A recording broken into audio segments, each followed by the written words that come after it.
ये बहुत प्रासंगिक अध्याय है, क्योंकि यहाँ पर जितने भी लोग हैं वो गृहस्थ हैं, कर्म करते हैं, और कर्म से कैसे हम ईश्वरीय तत्व की ओर जा सकते हैं। इसमें जो उदाहरण हैं वो उदाहरण ऐसे अद्भुत हैं कि जितने भी आप लोगों के हमारे जितने भी मान्यताएं हैं सबको छिन्न भिन्न कर देंगे। कुछ मैं उदाहरण ऐसे दूंगा। सुखदेव जी दिगंबर, सन्यासी, त्यागी, उनको अंतिम ज्ञान के लिए किसके पास जाना पड़ा? जनक के पास। जनक क्या है? कर्मयोगी। ज्ञानी को भी कर्मयोगी के पास जाना पड़ता है और कर्मयोगी को भी ज्ञानी के पास जाना पड़ता है, अर्थात मिश्रण है, अलग कुछ भी नहीं है। शुरू करते हैं।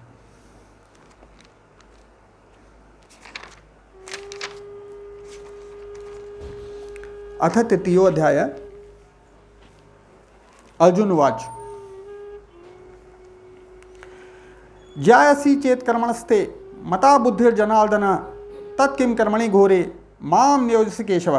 अर्जुन बोलते हैं, हे जनार्दन, हे कृष्ण, यदि आपको कर्म की अपेक्षा ज्ञान मान्य है, यदि आप ज्ञान को बड़ा कहते हैं, कर्म को छोटा कहते हैं, तो हे केशव, मुझे भयंकर कर्म में क्यों लगा रहे हो?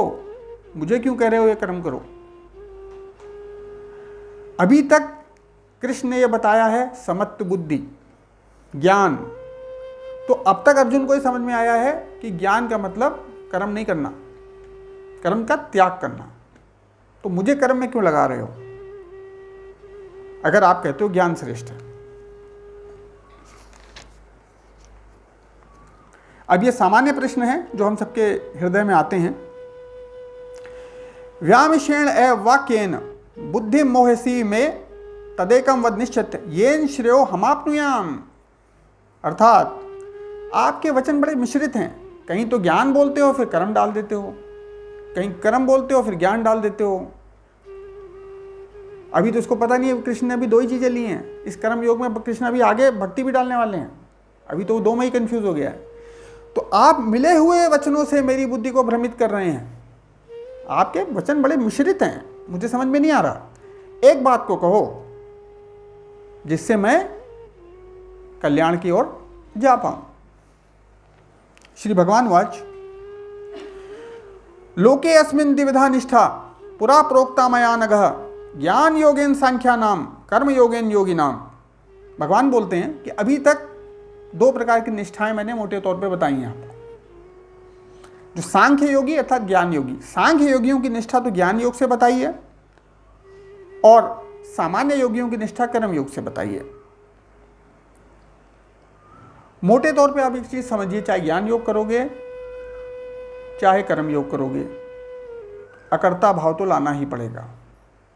कर्म योगी फलाशक्ति को त्याग कर उसमें स्पृहा कम करते हुए धीरे धीरे कर्म योग की ओर चला जाता है, अकर्ता भाव की ओर चला जाता है। ज्ञान योगी पहले अभ्यास करता है त्याग करने का, वैराग्य रखने का, अंत में उसको भी अकर्ता भाव की ओर ही जाना पड़ता है। आगे कृष्ण बोलते हैं, न कर्मणात् अनारंभात् नैष्कर्म्यं पुरुषः अश्नुते न च सन्न्यसनादेव सिद्धिं समधिगच्छति। अब कृष्ण स्पष्ट बोल रहे हैं कि मनुष्य न तो कर्मों का आरंभ किए बिना निष्कर्मता को प्राप्त होता है। तुम ये सोचते हो कि मैं कर्म नहीं करूंगा तो निष्कर्म हो जाऊंगा, ऐसा नहीं है। कर्म तो करने पड़ेंगे, कर्म को करना ही पड़ेगा। क्यों करना पड़ेगा वो हम आगे देखेंगे।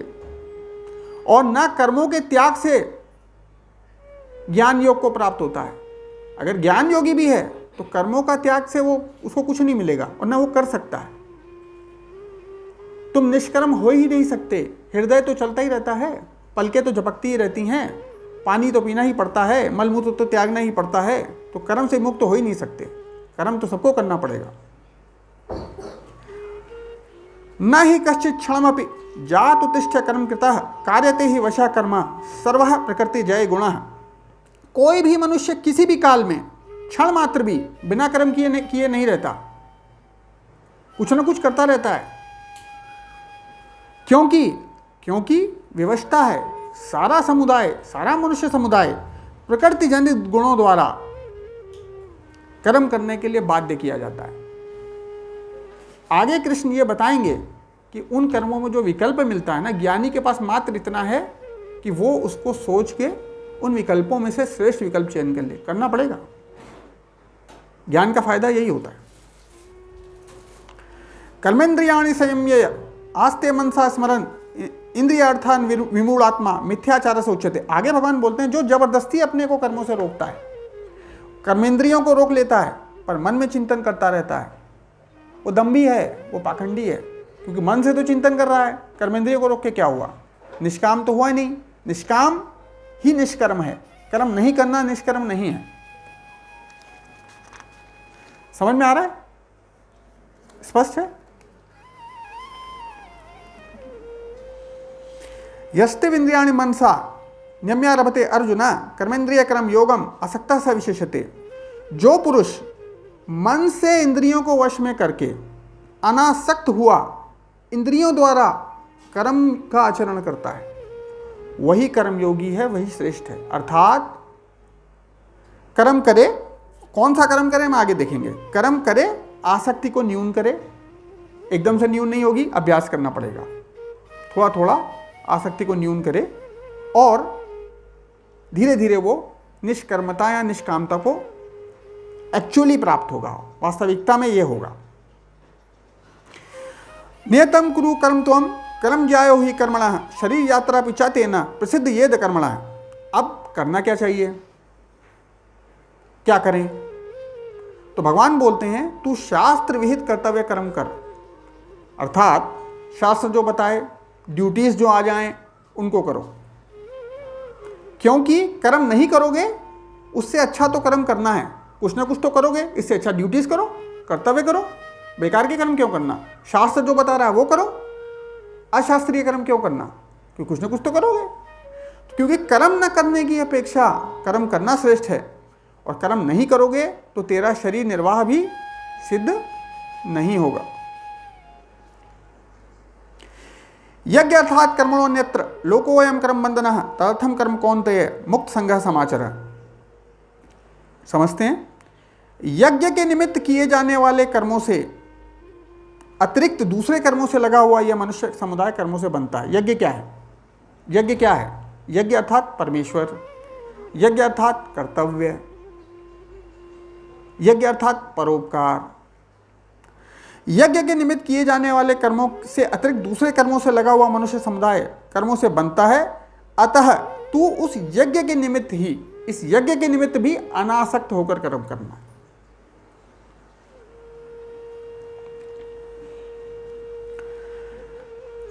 इसके बाद 3 श्लोक इकट्ठे लूंगा, एक्सप्लेनेशन में एक्सप्लेन करूंगा। स यज्ञ प्रजा सृष्ट्वा पुरोवाचः प्रजापति अनेन प्रसविष्य धूमेश वह अस्तिविष्ट कामधुक देवान भावतानेन ते देवा भावयन्तु वह परस्परम भावयन्तः श्रेयः परम वाप्स्यथ स्थान भोगानि वो देवा दास्यन्ते यज्ञ भाविता तय दत्तान पदायभ्यो यो भुंगते स्ते नेव स। यहाँ जो भगवान बता रहे हैं वो ये बता रहे हैं कि थोड़ा सा पौराणिक बता रहे हैं, इसका विवेचन हम अभी समझेंगे। भगवान बोलते हैं कि ब्रह्मा जी ने यज्ञ सहित प्रजाओं को रचा और कहा कि तुम यज्ञ से अपनी वृद्धि करो। यज्ञ अर्थात कर्तव्य, परोपकार और कर्तव्य परमेश्वर, और यह यज्ञ तुम लोगों को भोग भी देगा। इस यज्ञ के द्वारा तुम देवताओं की उन्नति करो और देवता खुश होंगे तो तुम्हारी उन्नति करेंगे। ठीक है? इस प्रकार एक दूसरे को उन्नति करो और कल्याण की ओर जाओ, ये निमित्त है। यज्ञ के द्वारा बढ़ाए हुए देवता तुमको तुम्हारे भोग भी देंगे, तुम्हारा इहलोक भी सिद्ध करेंगे, तुम्हारा परलोक भी सिद्ध करेंगे। पर जो देवता का जो भोग मिलेगा तुम्हें, वो भोग पहले कर्तव्य में यूज करो। जो बिना कर्तव्य निर्वहन किए उनको भोगेगा वो चोर है, ये भगवान ने बोला। अब समझते देवता कौन है? मोटे तौर पे परिप्रेक्ष्य में देखिए, देवता इस सृष्टि की शक्तियां हैं। पृथ्वी, अग्नि, वायु, जल, आकाश, यही सब देवता हैं। तो ये पृथ्वी आपको अन्न देती है, हम दोहन करते हैं, बदले में हमें उसकी क्षतिपूर्ति करनी है, उसको खाद देनी है, उसको प्रॉपर पानी देना है। असंयमित दोहन नहीं करना है, हम उसकी वृद्धि करें, वो हमारी वृद्धि करे। सूर्य आपका जल सोखता है, वर्षा कराता है, तो सूर्य को अर्घ्य देना है, पानी चढ़ाना है।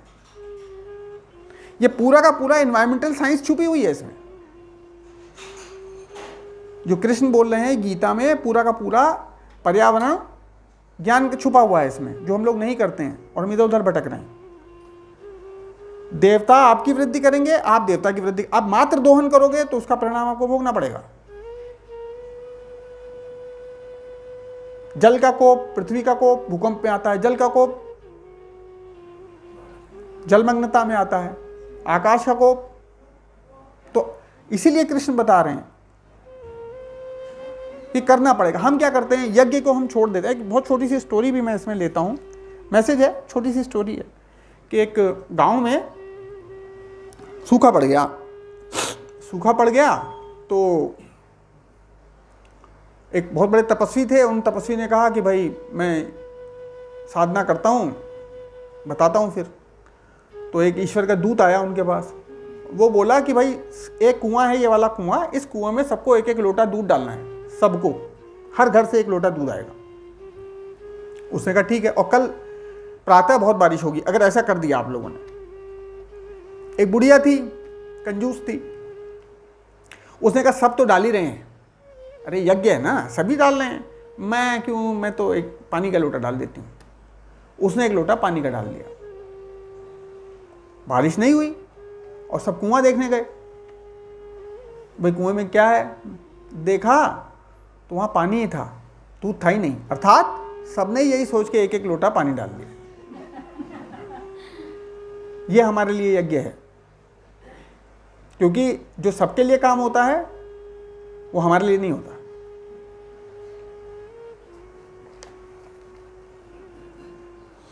तो भगवान बोलते हैं जो देवताओं के द्वारा दिए गए भोगों को बिना बांटे भोगता है वो चोर है। यज्ञ शिष्टाशना संतो मुचंते सर्वकिल विषयी बुझते ते तो अघम पापा ये पचंत्यात्म कारणात। यज्ञ से बचे हुए अन्न को, अर्थात कर्तव्य से बचे हुए अन्न को, अतिथि भी भूखा ना जाए, ब्राह्मण भी भूखा ना जाए, गुरु भी भूखा ना जाए, ड्यूटीज भी सारी हो जाएं, उससे बचे हुए अन्न को खाने वाला श्रेष्ठ पुरुष सब पापों से मुक्त हो जाता है। और जो पापी लोग मात्र अपना पोषण करते हैं, अपने शरीर पोषण के लिए ही अन्न पकाते हैं, वो तो पाप ही खाते हैं।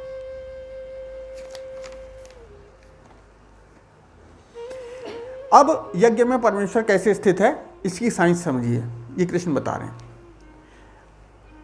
अन्नात् भवन्ति भूतानि पर्जन्यादन संभव यज्ञात् भवति पर्जन्यो यज्ञ कर्म समुद्भव क्रम ब्रह्मोद्भवम विद्धि ब्रह्माक्षर समुद्भवम तस्मात् स्वर्गतम ब्रह्म नित्यम यज्ञ प्रतिष्ठितम।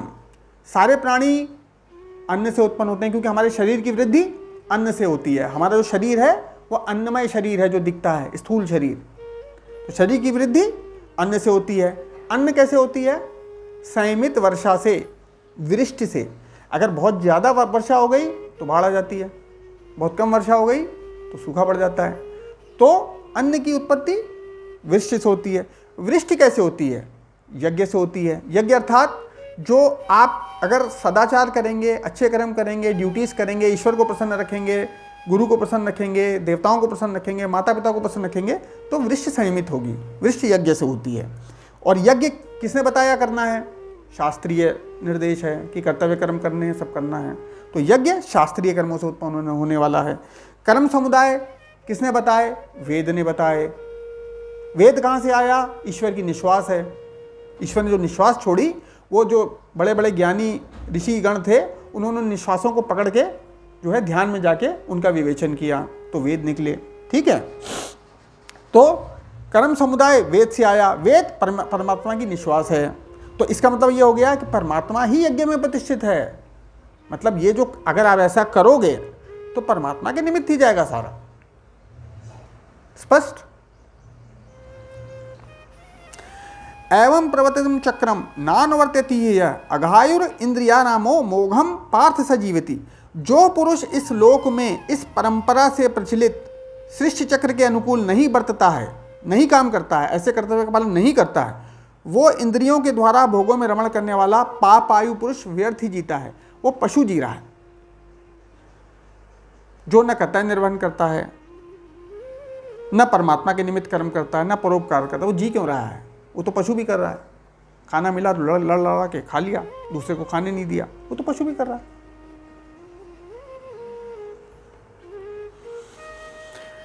यस्त्वात्मरतिरेव स्यात् आत्मतृप्त च मानवः आत्मनेव च संतुष्टस्य कार्यम न विद्यते। अब भगवान ज्ञानी की बात करते हैं। यहाँ 2 श्लोकों में ज्ञानी की बात की है, फिर इसका विवेचन 2-3 श्लोक बाद भगवान ने बताया और सीधे अपने को कनेक्ट कर दिया उससे।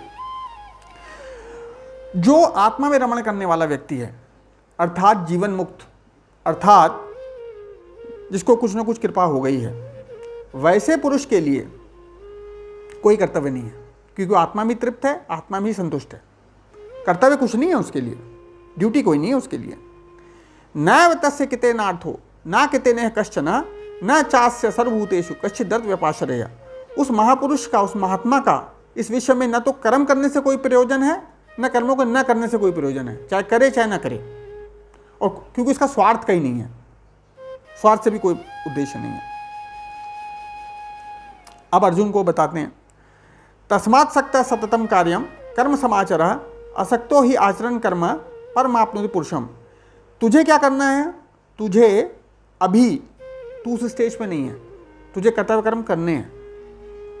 आगे उसके भी जो ज्ञानी है उसके भी कर्तव्य कर्म बताएंगे, पर अभी उसको कह रहे हैं कि तुझे कर्तव्य कर्म को करने हैं, पर तुझे आसक्ति को कम करते जाना है। क्योंकि आसक्ति से जैसे जैसे रहित होते जाओगे वैसे वैसे परम आता जाएगा।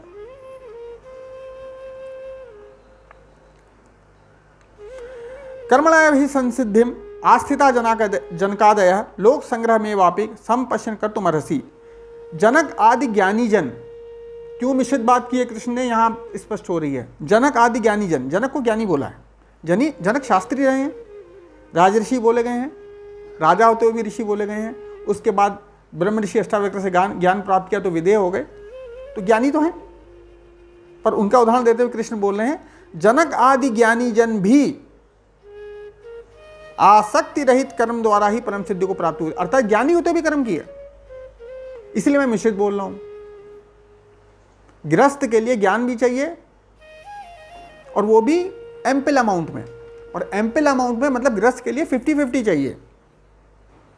जो बिल्कुल संन्यास ले गया है उसके लिए 90 ज्ञान और 10 कर्म योग चाहिए, लेकिन पर गृहस्थ के लिए दोनों ही चाहिए। जनक एक्टिव लाइफ में थे।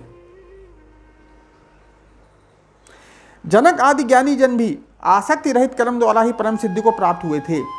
क्यों? जो संसार में है उसको ऐसा कर्म योग करना है। क्यों करना है? क्योंकि मैं भी करता हूं, इसलिए लोक संग्रह को करते हुए तू कर्म करने को ही योग्य है, अर्थात तुझे कर्म करने, क्योंकि तू राजा है या महात्मा है या जो भी है।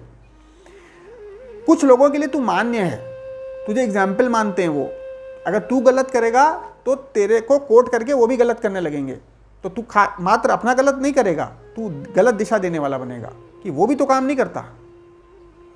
लोक संग्रह को देखते हुए जो एक्टिव लाइफ में उसके ऊपर बहुत बड़ी जिम्मेदारी है कि उसको लोग देख रहे हैं, तो उसका जो विचार है, व्यवहार है, वो सही होना चाहिए।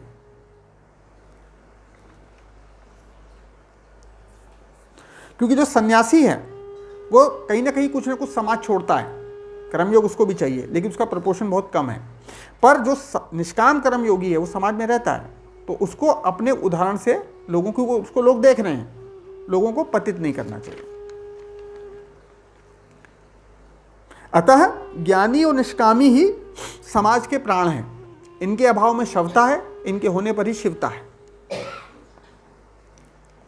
आगे बोलते हैं, यज्ञदाचरित श्रेष्ठ तत्तद एवेत्रो जनः स यत् प्रमाणम कुरुते लोकः तथा अनुवर्तते।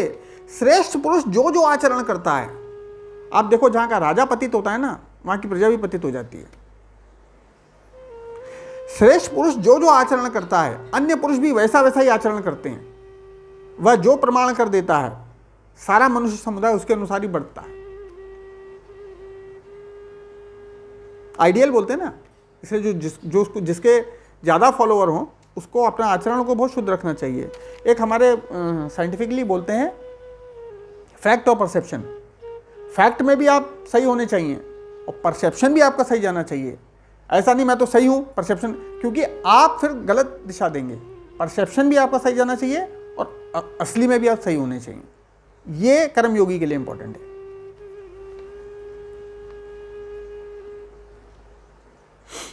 न मे पार्थास्ति कर्तव्यम त्रिशुलोके किंचन नानवाप्तम अवाप्त्यम वर्त एवच कर्मणि। अब उस श्लोक पे आ जाते हैं ज्ञानी के लिए।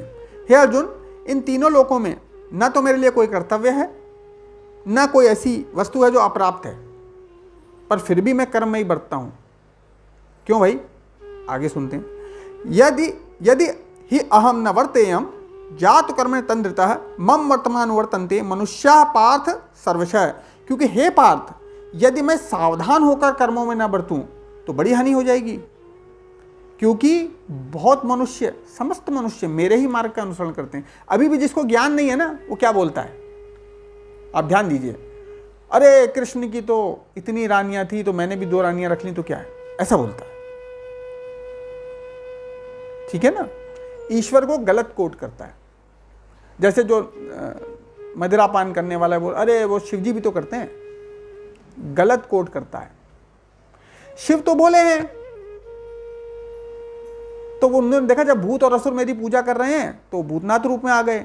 अब जब उन भूतों और असुरों ने कहा कि महाराज क्या चढ़ाओ, हम तो यही खाते हैं, दारू पीते हैं और ये करते हैं, तो भाई यही स्वीकार कर लेता हूं। तो क्या तुम असुर बनना चाहते हो जो कोट कर रहे हो कि मदिरा पान करता हूं या ये करता हूं? शिव जी भी तो करते हैं। ये तुम जस्टिफिकेशन दे रहे हो गलत चीजों का। और कृष्ण के चरित्र में आप जाओगे तो उनकी इतनी सारी रानियां क्यों हैं? क्योंकि उनके पिताओं ने उनको स्वीकार करने से मना कर दिया था। जरासंध और अन्य राजाओं ने जो अपने हरम में रखी हुई थी, उनके पिता भी उनको शरण नहीं दे रहे थे, इसलिए उन्होंने शरण दी। उस चरित्र में जाओ, परिस्थिति में जाओ, गलत कोट मत करो।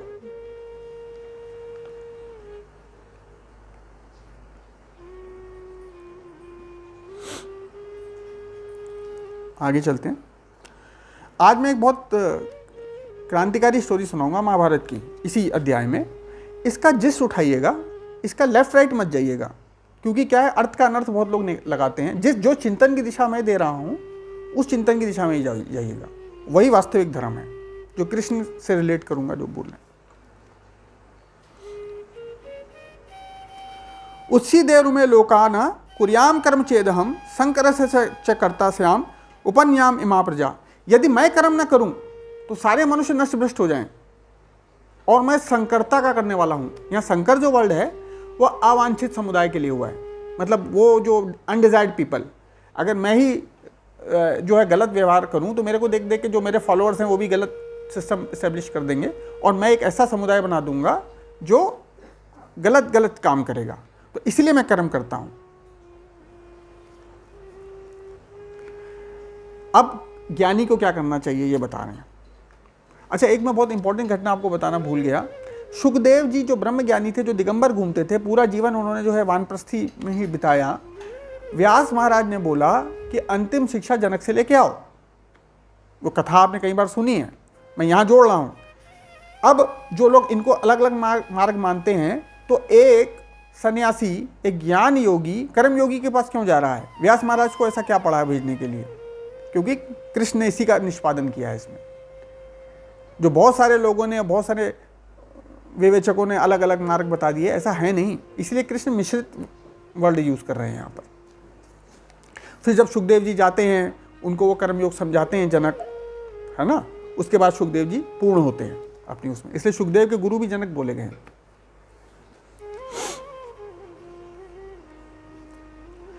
अच्छा, कर्मयोगी को भी कैसे कर्म करना चाहिए, क्योंकि समाज में रह रहा है। सक्ता कर्मण्य विद्वांसो यथा कुर्वन्ति भारत कुर्यात विद्वान तथा सक्ता चीकुश लोक संग्रहम। कर्म में आसक्त हुए ज्ञानी जन जैसे कर्म करते हैं, आसक्ति रहित विद्वान भी लोक संग्रह करते हुए उसी प्रकार कर्म करे। उसको दिखाना यह है अज्ञानियों को कि भाई पहले तो कर्म कराओ इनसे, इनको जो है ना अकर्मण्य मत बना दो। क्यों कराओ कर्म? क्यों बोल रहे हैं कृष्ण? क्योंकि अंततः ईश्वर कृपा साध्य है कि कर्म साध्य है? कौन बताएगा? ईश्वर कर्म साध्य है कि कृपा साध्य है? साधन साध्य है कि कृपा साध्य है? दोनों ही चीजें चाहिए। मैं एग्जांपल देता हूं। एक सेठ ने अपना खेत जुतवाने के लिए किसान बुलाए हैं और कहा इसको खोदो, इसको मतलब जुताई करके जो भी मेहनताना होगा वो दे देंगे। किसान ने पूरा काम कर दिया। शाम को अब क्या किसान घर चला जाए? नहीं, कहाँ जाएगा? सेठ के पास। अब सेठ ने देखा अरे तो बड़ा अच्छा काम कर दिया उसने कहा अरे 20 रुपए बोले थे 200 देता हूं। तो कर्म तो चाहिए, साधन तो चाहिए, कृपा भी चाहिए। पहली शुरुआत साधन से होगी। जो साधन आपको मिल रहा है उसका प्रयोग करिए। अकर्मण्य आदमी को कुछ नहीं मिलता, ना माया मिलती है ना राम मिलता है। और अगर ईश्वर चाहिए तो पहले तो कर्म कीजिए। जहां आप कर्म में थक जाओगे, खत्म हो जाओगे, फिर कृपा चलती है।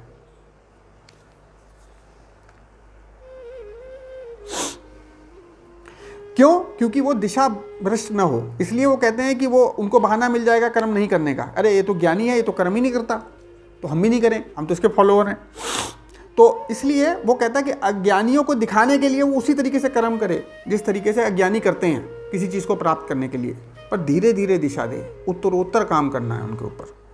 न बुद्धि भेदम जनेत अज्ञानाम कर्म संगिनाम जोशेत सर्वकर्माणि विद्वान युक्त समाचरण।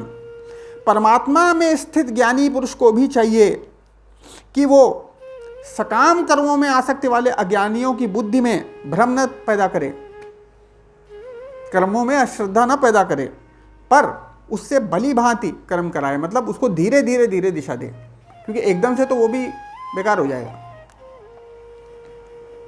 क्यों?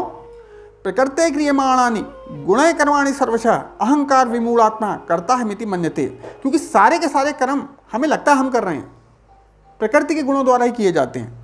तो भी जिसका अंतःकरण अहंकार से मोहित हो रहा है, ऐसा ज्ञानी ऐसा मानता है कि मैं करता हूं, मैं कर रहा हूं। वस्तुतः जितने भी चीजें हैं, प्रकृति आपका खाली चयन विकल्प में हो सकता है। जैसे मैंने पहले बताया, अगर बुद्धि स्ट्रांग हो जाएगी, आत्मा स्ट्रांग हो जाएगी, तो विकल्प आप अच्छा लोगे, कर्म तो करना पड़ेगा।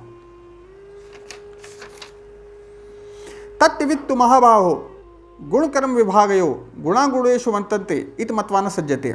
आगे बताते हैं कि गुण विभाग और कर्म विभाग के तत्व को जानने वाला ज्ञान योगी, गुण विभाग अर्थात जो 23 तत्व हैं, कर्मेंद्रियां, ज्ञानेंद्रियां, मन, अहंकार, ये जो 23 तत्व हैं, इन तत्वों के जो गुण विभाग हैं और इनका जो चेष्टाएं हैं उसको हम कर्म विभाग कहते हैं।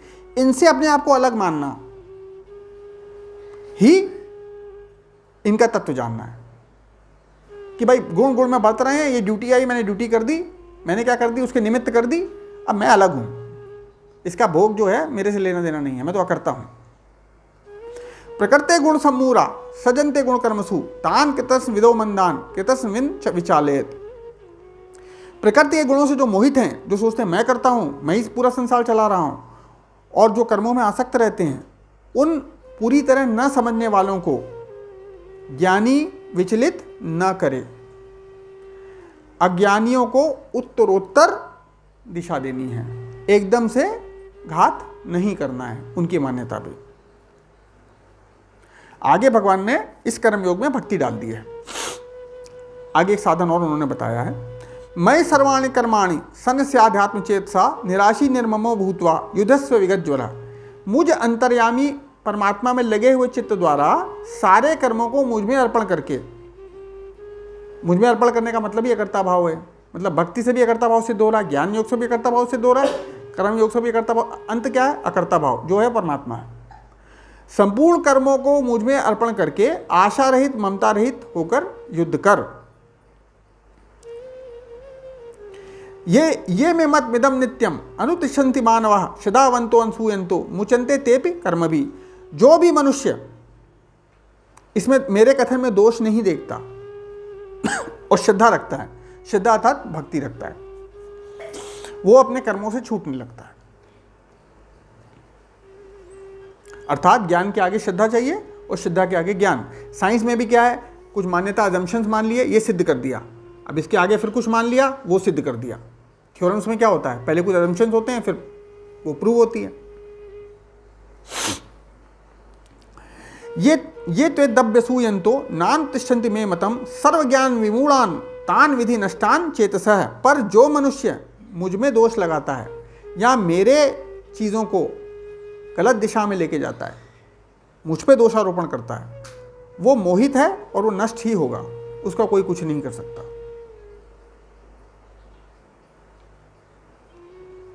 सदृशम चेष्टते स्वस्या प्रकृते ज्ञानवान अपि प्रकृतिम यानि भूतानि निग्रहम किम करशति। ये बड़ा जबरदस्त श्लोक है कि सारे प्राणी प्रकृति को प्राप्त होते हैं, अर्थात अपने स्वभाव के परवश हुए कर्म करते हैं।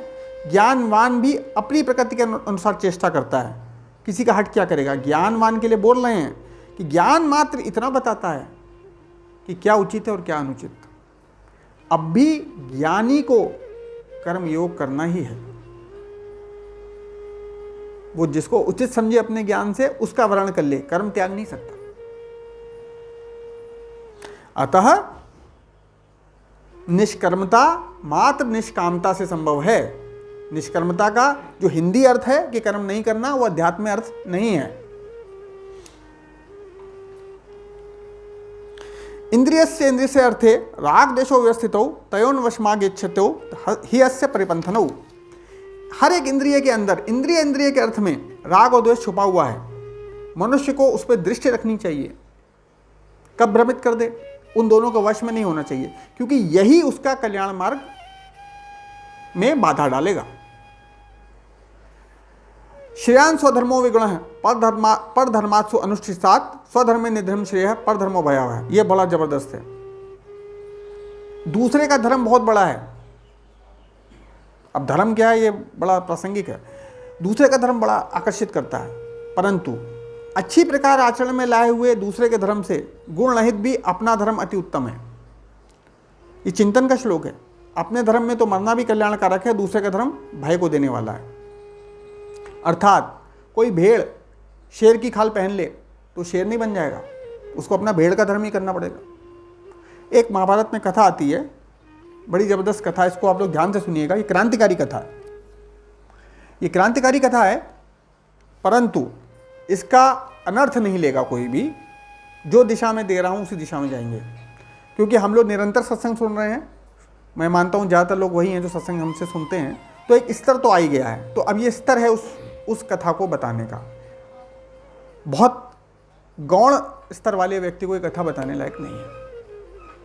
एक तपस्वी थे, महातपस्वी, बहुत तप करते थे, घोर तप करते थे।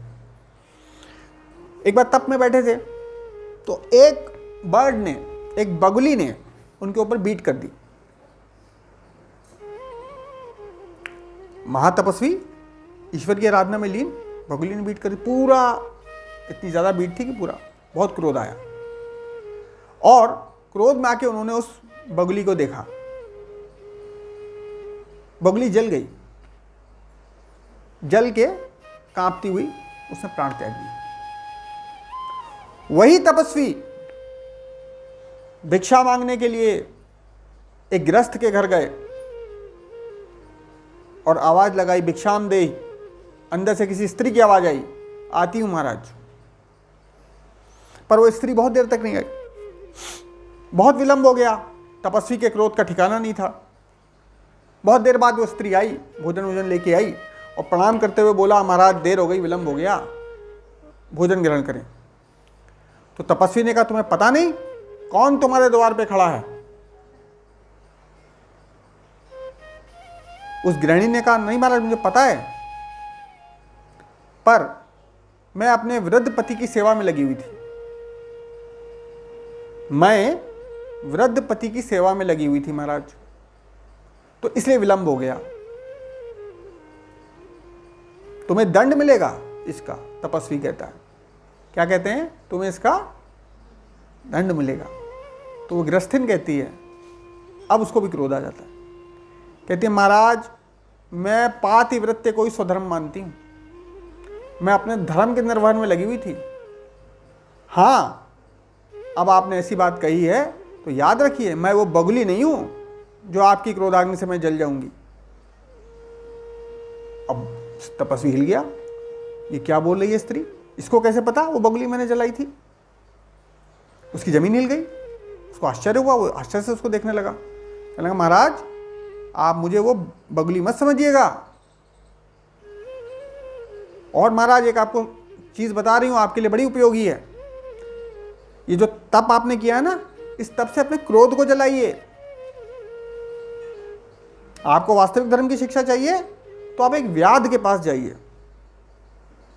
मिथिला नगरी में। तपस्वी तो बिल्कुल एक व्याध, व्याध समझते हैं ना, कसाई, मांस काटने वाला। व्याध, धर्म व्याध, ऐसा भी होता है कि एक कसाई मुझे धर्म की शिक्षा देगा, धर्म व्याध। ओ तो बिल्कुल ही हिल गया जमीन से कि ये क्या बोल रही है। उस वक्त तो मना कर दिया उसने कि मैं नहीं जाऊंगा, लेकिन अंदर उसके बिल्कुल तूफान मचा हुआ था। घर गया, चिंतन करता रहा नहीं गया, मिथिला नगरी चला ही गया।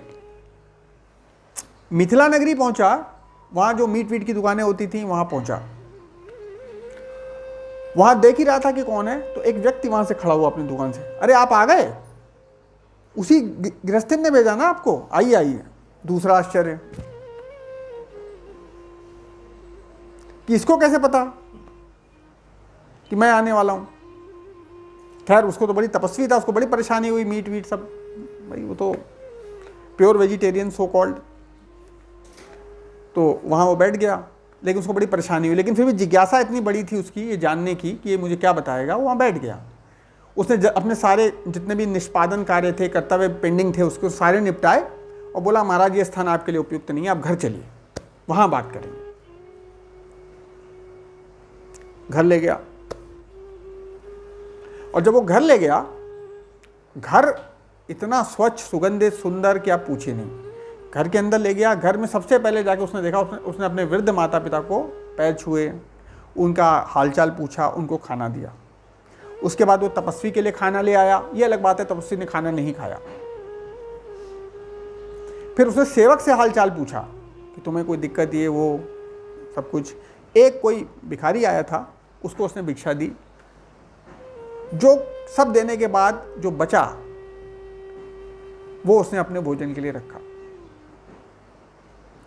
उसके बाद वो उससे बोला, हाँ महाराज। तो बोलता है यार तुम इतने अच्छे आदमी हो, देखो तुम्हारा घर ऐसा है, ये कर, तुम ये काम क्यों करते हो, ऐसा बुरा काम क्यों करते हो, ये हिंसा विंसा में क्यों पड़ गए तुमको तो काम ये छोड़ देना चाहिए। तो हाथ जोड़ के बोलता है, महाराज पुश्तैनी काम है, चला आ रहा, कोई पाप होंगे पुराने, ये काम मुझे मिला, और कुछ मुझे आता नहीं है। बहन का, माता का, पिता का ये कर्तव्य हैं, कुछ लोगों की ड्यूटी मैंने ले ली है जो मुझ पर निर्भर हैं, तो मुझे और कुछ आता नहीं और कोई साधन मुझे दिखता नहीं, तो इस वक्त तो मेरे पास यही काम है। हाँ, लेकिन अपने हाथ में मैं किसी जीव को नहीं मारता, जो आ जाते हैं उनको काट छांट देता हूं। पर नहीं, तो इसको त्याग देना चाहिए, हिंसा नहीं करनी चाहिए। अब वो आ जाता है अपनी शैली में, समझिएगा इस चीज को। हिंसा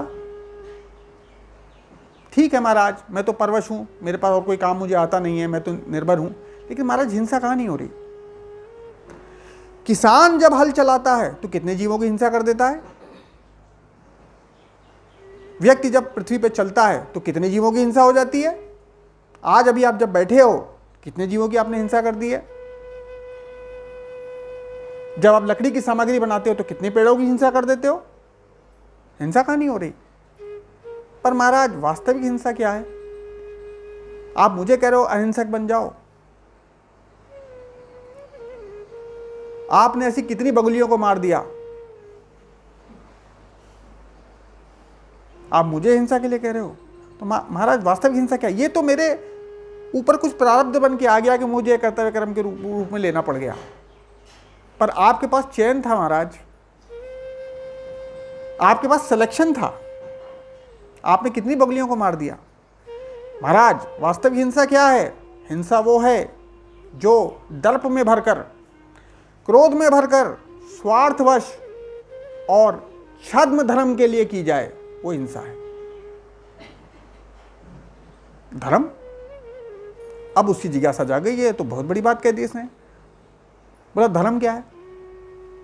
महाराज धर्म की कोई परिभाषा नहीं है। धर्म आत्मचिंतन का विषय है, और धर्म कंप्लीट तब होता है जब आत्म साक्षात्कार होता है।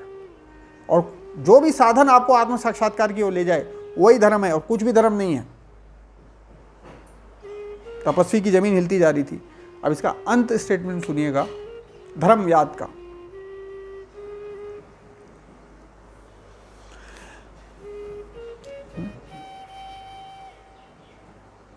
ये जो देह है ये एक सरिता है, एक नदी है। इसके एक छोर पर जीवन प्रदेश है, एक छोर पर मृत्यु प्रदेश है। इसमें जो जल है वो इंद्रियों का जल है और इसमें काम, क्रोध, लोभ, मोह आदि के मगरमच्छ भरे हुए हैं इस जल में। धर्म का साधन क्या है महाराज, वो आज आपको बता रहा हूं। व्यक्ति को ज्ञान और संयम की नौका पकड़कर जन्म प्रदेश, मृत्यु प्रदेश दोनों से दूर आत्म प्रदेश की ओर चले जाना चाहिए। मात्र वही धर्म है, वही धर्म मिलेगा और कुछ भी धर्म नहीं है।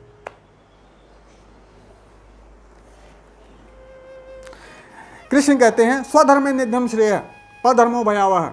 जो कर्तव्य रूप में परिस्थितिवश ज्ञानी हो, उसमें भी जो विकल्प हैं, जो छोड़ सकते हो छोड़ दो। व्याध ने क्या किया, मैं मारूंगा नहीं भाई, मैं नहीं मारूंगा, लेकिन अभी मेरे पास और कोई कुशलता है ही नहीं, इतने लोगों का मुझे जीवन यापन करना है। वो विकल्प छोड़ दिया मारने वाला, अब जो मारा वो आ रहा है, उसी जीवन यापन कर रहा है। जो आपको मिल रहा है स्वधर्म निधम श्रेय परधर्मो भयावह, यही वास्तविक धर्म है, यही आपको आत्म साक्षात्कार की ओर ले जाएगा। अर्जुन वाच, स्पष्ट हुआ कुछ?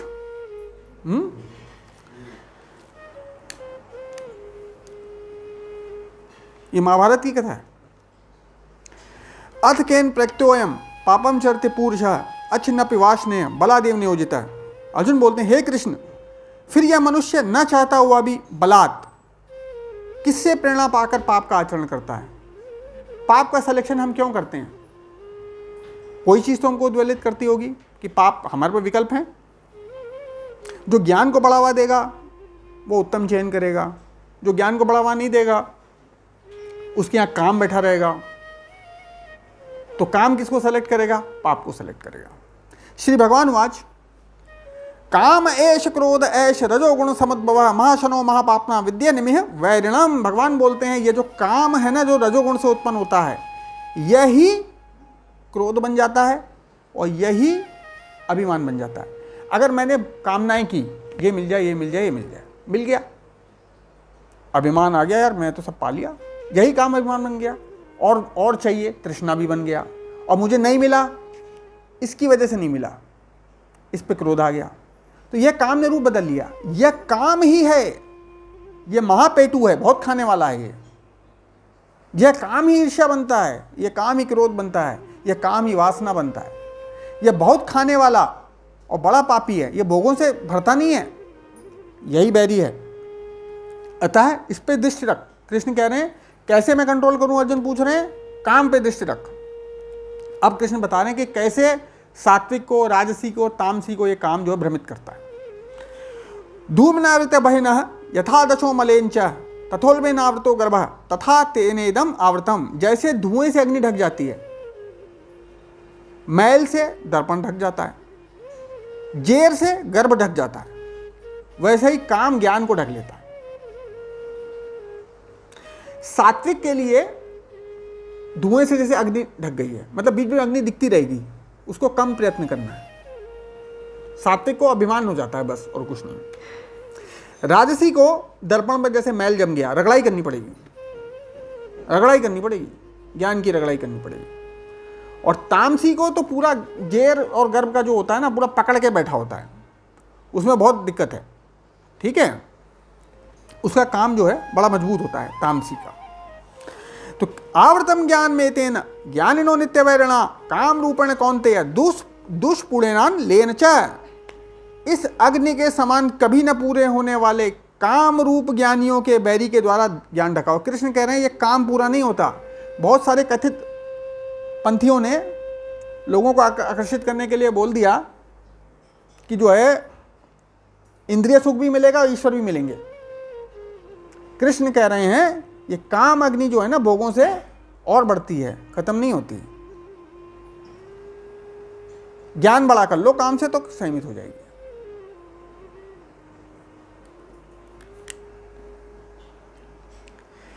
इंद्रियाणि मनो बुद्धिरस्य अधिष्ठानम उच्यते एतै मोह यत्येष ज्ञानमावृत्य देहिनम। अब ये काम रहता कहाँ कहाँ है, कहाँ तलाश करें इसकी, कहाँ देखें और कैसे रोकें इसको, इसका साधन भी बता रहे हैं। इंद्रिया, मन और बुद्धि ये सब इसके वासस्थान है, यहाँ रहते हैं। यह काम मन, बुद्धि और इंद्रियों में रहकर ज्ञान को ढकने का प्रयत्न करता है और जीवात्मा को मोहित कर देता है।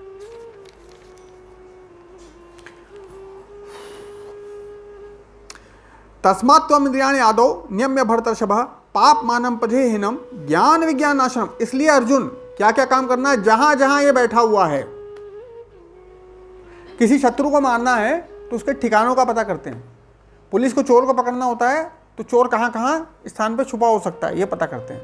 तो कृष्ण कहते हैं अर्जुन पहले इंद्रियों को कंट्रोल करो, है ना, सबसे पहले तो वहां मिलेगा, वहीं से बैठ के वो छुप के सबको ऊपर काम करता है। तो सबसे पहले इंद्रियों को कंट्रोल करो और इस काम को सबसे पहले वहां लोकेट करके मार दो।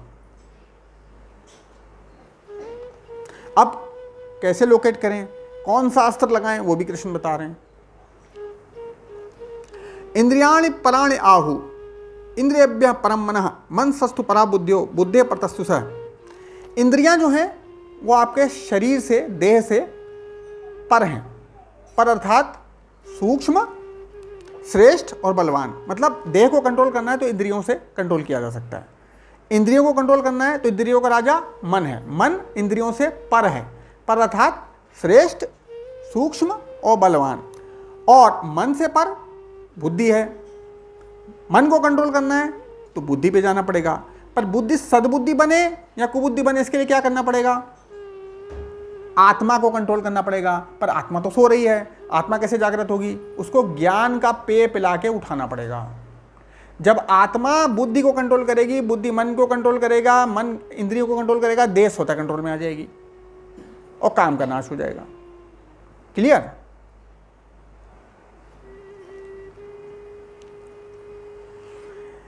एवं बुद्धे परम बुद्धद्वा संस्तभ्य आत्मानम आत्मना जय शत्रु महाबाहो काम रूपम दुरासरम। इसलिए कृष्ण कहते हैं कि बुद्धि से सूक्ष्म, बलवान और श्रेष्ठ आत्मा को जानकर और बुद्धि के द्वारा मन को वश में करके, हे अर्जुन तू इस काम रूपी दुर्जय शत्रु को मार डाल। ये था कर्म योगम। ओम तत्सदिति श्रीमद् भगवद गीता उपनिषत्सु ब्रह्म विद्यायां योग शास्त्रे श्री कृष्ण अर्जुन संवादे कर्म योगो नाम तृतीयो अध्याय। ओम नमः शिवाय।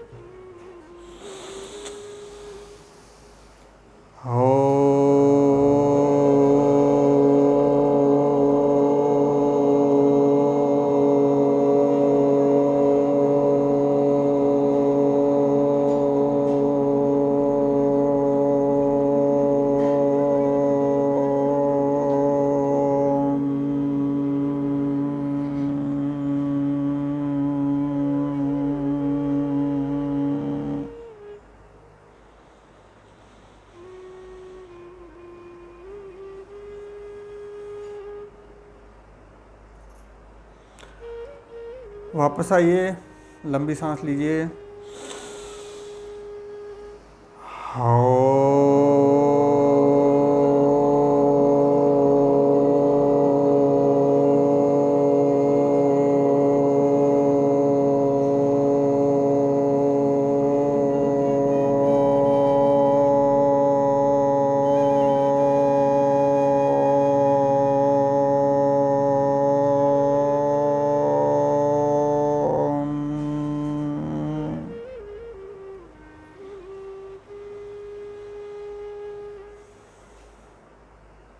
इस शून्य में अपने इष्ट को देखिए, क्योंकि शून्य ही विराट है। शून्य से ही सब कुछ उद्भव हुआ है। अध्यात्म में शून्य विराट का पर्यायवाची है। जो जितना सूक्ष्म है वो उतना ही विराट है। लंबी सांस लीजिए।